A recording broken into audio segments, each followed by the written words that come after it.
আসসালামু আলাইকুম, hello everyone, welcome back to my channel. সুপ্রিয় দর্শক সবাইকে স্বাগতম জানিয়ে আজকে আরেকটি রেসিপি নিয়ে চলে আসলাম। রেসিপিটি হলো বিকেলের স্পেশাল একটি নাস্তা। চলুন রেসিপিটি দেখা যাক। বিসমিল্লাহির রহমানির রহিম। নিয়ে নিচ্ছি চাল, এর মধ্যে দিয়ে দিব পরিমাণ অনুযায়ী লবণ। এখন হাত দিয়ে ভালোভাবে মেখে নেব। ভালোভাবে মেখে নেওয়ার পর রেস্টে রেখে দিব 5 মিনিটের জন্য। চুলায় বসিয়ে দিচ্ছি কড়াই। এখন এর মধ্যে দিয়ে দিব চাল। চালটি ভালোভাবে উল্টিয়ে পাল্টিয়ে নেড়েচেড়ে নিব। সবগুলো চাল ফোটা পর্যন্ত আমরা ভালোভাবে ভেজে নিব। চালগুলো আমাদের ভালোভাবে ভাজা হয়ে গিয়েছে, এখন আমরা নামিয়ে নিব। নিয়ে নিচ্ছি একটি বল, দিয়ে দিব পেঁয়াজ কুচি এবং কাঁচামরিচ কুচি। স্বাদ অনুযায়ী লবণ দেওয়ার পর ভালোভাবে মেখে মিক্সড করে নিতে হবে। এখন এর মধ্যে অ্যাড করে দিব সরিষার তেল।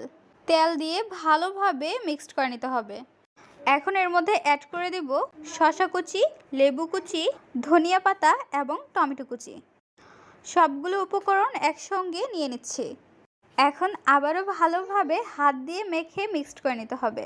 ভালোভাবে মিশিয়ে নেওয়ার পর এর মধ্যে আমরা দিয়ে দিচ্ছি ভেজে রাখা চাল।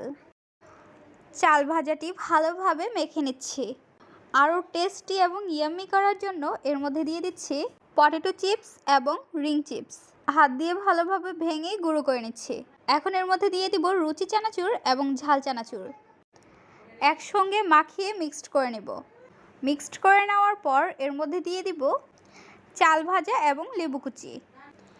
দেখতে পাচ্ছেন কতটা ইয়াম্মি লাগছে। তৈরি হয়ে গেল স্পেশাল বিকেলের নাস্তা।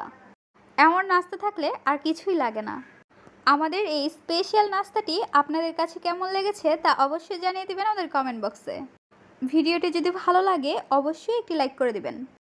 আজকের পর্বে আমরা এখানে বিদায় নিচ্ছি। গাইস, আসসালামু আলাইকুম, ভালো থাকবেন সবাই। আল্লাহ হাফেজ।